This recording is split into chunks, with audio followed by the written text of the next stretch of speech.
So I have to tell you, we've covered a lot of territory here today, and I just want to give you an opportunity to take all of this and say, if there is one thing that the C-suite executives that are going to be tuning into this podcast, if there was one thing out of everything that we've talked about here today that you want them to take away, what would that be? I think if we went back to, when you and I first started, we were talking about predictability and scale. I would say my takeaway is the goal is every company wants to scale, right? You need to have the growth. You need to hit certain digits to get funding, to be profitable, to head towards the next, whatever you're doing, you need to have the scale, right? Like nobody just wants to plateau. And in order to do that, it's really about finding that predictability, but being able to understand that you're not going to have the level of predictability you had in the past.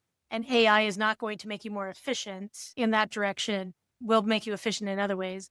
But I think this is where AI can help you.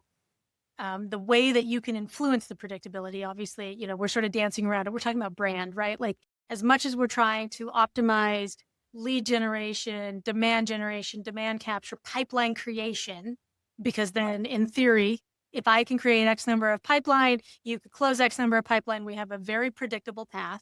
But the challenge is you might not be able to close at that predictable rate. I might not be able to create at that predictable rate, but the brand and really understanding that voice of the customer and where can you thread some things, you might be able to influence one or the other. And so maybe I bring in less, but you close more. Maybe I bring in more, you close less. But, to me, that's the piece that feeds ultimately the predictability in a very unpredictable way, if you will.